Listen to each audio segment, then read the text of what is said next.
Why is everyone talking about Arsenal should be signing a good striker into the team? Oh, the problem that Arsenal are facing right now is the lack of a good player in the centre forward position. Yet we know, even if Arsenal will manage to sign a good striker during this January transfer season, or to sign Ivan Toney, that everyone is talking that is a solution for Arsenal facing this season, that will not be enough solution for the problem that Arsenal are facing. Arteta's side are struggling this season, and we're not going to compare this season's Arsenal to last season's Arsenal. They were doing much better last season than this season. I know many people disagree with me on that, but let us know at the comment section down below. What do you think is the real problem facing Arsenal this season? And what do you think is the right solution? Last season's Arsenal team, they were really doing much better than the way they are doing this season. A good example, Gabriel Martinelli scoring 2 goals in 18 games this season is not good for Arsenal, considering that they should be challenging Manchester City for the Premier League title.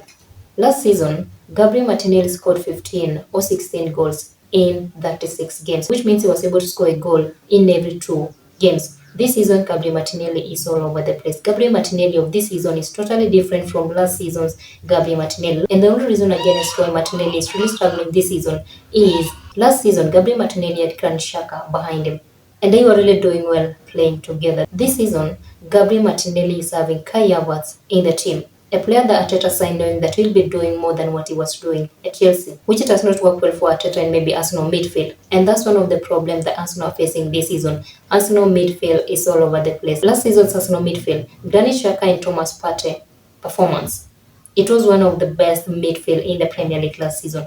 And you are not going to be comparing what Arsenal midfield are doing this season and what Thomas Partey and Granit Xhaka was doing last season. They were really doing well, and that's one of the key reasons as to why Arsenal were performing well last season and scoring goals. There is no way you're expecting Arsenal to be scoring goals the same way they were doing last season, yet their midfield is all over the place. Even after signing one of the best midfielders in the Premier League, Arsenal midfield is not good enough the same way it was last season. And letting Xhaka leave the team and replacing with Kai Havertz was never a good move for Arsenal. Remember again, Thomas Partey has been out of the team this season because of the injury, and maybe he'll continue being out of the team for the next few months, which means Arsenal midfield is going to be screwed for the longest time possible, till the time that Thomas Partey will be back, or if Arsenal will manage to sign a good midfielder into the team.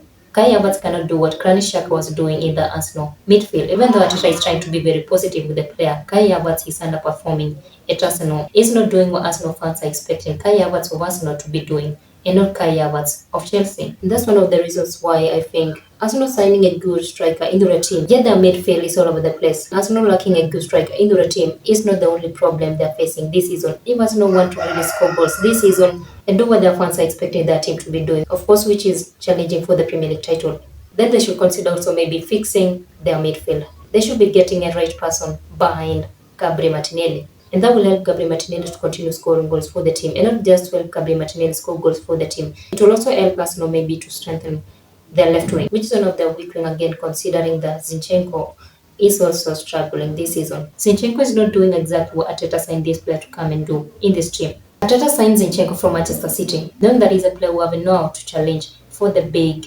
trophies. But Zinchenko has been very unpredictable in the Arsenal defense line. And the only way that Arsenal are going to be fixing again their defense line is again maybe getting another fullback. Last season, Arsenal used only Ramsdale as their main goalkeeper. And after ending up not winning the Premier League title, Arteta decided to add a new goalkeeper into the team, knowing maybe their goalkeeper was a problem. That's why they were not able to win the Premier League title last season. Their fullbacks are not doing really well, and they have to improve in their performance if they really want to challenge for the Premier League title. Again, another thing that Arsenal should be doing if they really want to score goals in the team is signing two or maybe three players into their forward line who will be resting Saka and Martinelli. These players are getting tired, and they have to be given enough time for them to rest for their next games. You're not going to be expecting Saka to play today, score a goal, again play tomorrow, score a goal. These players have to be given enough time to rest, and that's one of the things that Arsenal should be considering, getting new players into their forward line to give these other players enough time to rest. They're getting tired and they are not getting enough time to physically and mentally